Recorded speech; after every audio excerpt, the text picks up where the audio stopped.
The Jesus Trilogy, Part 1, The Four Messiahs, Chapter 39. Mary, is that you? My little Mary? How are you? And who is this little guy? Not so little anymore, is he? She took the baby in her arms and held him up. He gave her a big smile. Joanna, I didn't recognize you. You are beautiful as ever, Mary complimented. Like my new dress? It was stunning, turquoise with gold trim at the neck and around the arms and waist. It's gorgeous. Where'd you find such a dress? Jerusalem. It's full of the latest fashions. This one is from a place called Frank Casey. I have another from Alexandria. I must show it to you. When are you coming to visit? Oh, Joanna, life has gotten so busy and so wonderful, Mary said. Yeah, I heard you had a kid. Married Joseph. I never would have guessed. Life takes funny turns and twists, Mary said. It sure does. Joanna sat down on the bench by Mary. She was still holding little Jesus. I gotta tell you a secret. I'm pregnant. No, I haven't told a soul yet, not even the father. Congratulations, Mary said sincerely. Thanks, but I don't know. It's a big step. Who's the father? Mary asked. Sergeant, Jerusalem Army, Joanna answered. Is he good looking? Oh, yes, a sweet guy, but what? He's married. Oh, said Mary. But he says he loves me, and he'll leave his wife, Joanna said. Any kids? Mary asked. One. Hmm. What do you think, Mary? Joanna asked. She did value Mary's opinion. You love him? I think so. Well, yes. Sometimes there is no answer. You just have to follow your heart. God will have to work it out. I'll see him next week. He's been on assignment. I'll tell him then, Joanna promised. Good luck, Joanna, Mary said reassuringly. I'll need it. How do you get your good figure back so soon after the baby? Luck and hard work. Sure hope I look as good as you after it's all over. You will, Mary reassured her. Joanna got up and gave little Jesus back to Mary. Oh, Mary, remember our hero, the football star? Mary's ears perked up. She still had a soft spot for her first love in her heart. He's gay. Joanna began to laugh. Mary was speechless. Bye, Mary. Nice talking to you, and thanks for the advice. Good to see you, Joanna. Good luck. Mary turned and headed for home. He certainly does work in mysterious ways, she thought. Mom, what's the new baby's name? Jesus asked.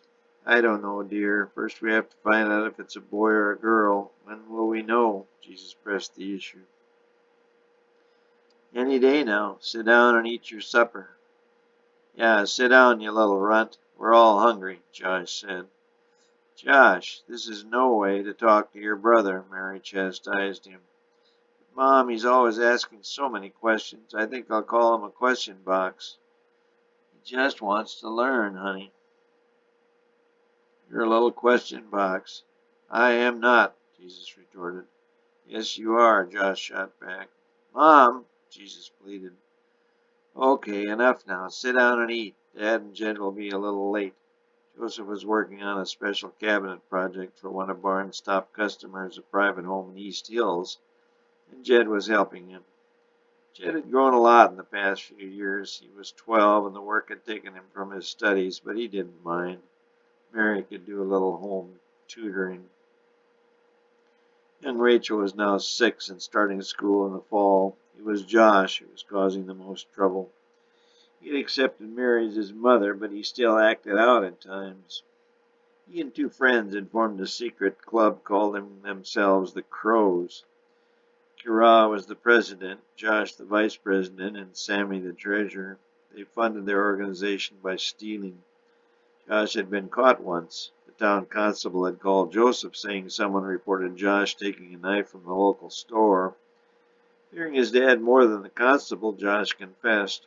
The Crows voted to expel him from the club by a vote of 2-0. Josh pleaded with them, and they relented, accepting instead a year of probation and demoting him to deputy. But he would be out if he was ever caught again. But he never was. Immediately the constable remanded him to the custody of his father. boy was given an old-fashioned spanking and was grounded for 2 weeks. Mary delivered soon after, and it was a beautiful girl whom they called Jennifer. She was the perfect little baby. Dark hair, dark eyes. She looked exactly like Mary, so everyone said. Joseph was again frightened that something would happen during the delivery, but Dr. Luke again did a wonderful job. Joseph and Mary could not believe how blessed and fortunate they were. So much had happened in 3 short years. They both wondered if life could possibly get any better. Deeply in love with 5 wonderful children, it was more than they could have ever hoped for. Amos, he raised his hand. Barabbas, he raised his hand. Several more names were called, and the owners responded. Jesus, she called. Present. Johnny. Present. Johnny spoke louder than his cousin. Judas. Present. His response was even louder than Johnny's. Okay, class, a little softer, please. We don't want to disturb the other classes. Mary. Here, she whispered. Miss Jenner did not look up and did not hear her. Mary. Present, she said a little louder. Now, children, let's find a happy medium, shall we? Miss Jenna said. Nora. Present. That's better, said Miss Jenna, finishing up the roll call. 30 kids in all. It would be a class that on the surface appeared very ordinary, but also it would be a class destined for greatness and infamy on the grandest scale. This fact was incomprehensible at the time to Miss Jenna or anyone else in the sleepy little town called Nazareth. Little Jesus, the proud first grader, came home from school and burst into the kitchen ahead of the others. Mommy, Mommy, guess what? What, honey?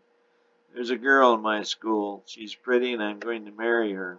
He was still out of breath. This sounds serious. Can I meet her? What's her name? Mary, he went on, just like yours. Who are the parents? I don't know. Well, that's wonderful, honey, Mary said, trying to conceal a smile. What did she say? What? What did she say when you asked her to marry you? Mom? Well, we know we have to be older, but I'm going to ask her someday. There'll be a lot of girls, Jesus, Mary said, but not like her. We'll see. Mary was amazed at Jesus' insight, extraordinary for a 6-year-old. What's for supper, Mom? We've got lamb and corn and beans. Help your sister set the table. Rachel, he yelled into the backyard. Never mind, I'll do it myself, Mom. After supper, will you help me with my homework? You can't have homework yet. You're only in the first grade and it's only the first day of school. We do. He was adamant. What do you have to do? We have to draw pictures of our favorite animal and bring it to class. I want to draw Chester. He's so gentle. He's gentle but strong as well. He brought us all the way back from Egypt, didn't he? After supper, Jesus sat at the table and began to draw. Mary had no talent for art, but she was amazed at what her son drew. It was a beautiful and recognizable picture of Chester standing in the yard with a workshop in the background. There was in the right-hand corner a small picture of an angel surveying the scene. Someday she would recount the story of his birth to him, the shepherd, the 3 wise men, the angels, all of it. But not now. He wouldn't understand yet. Or would he?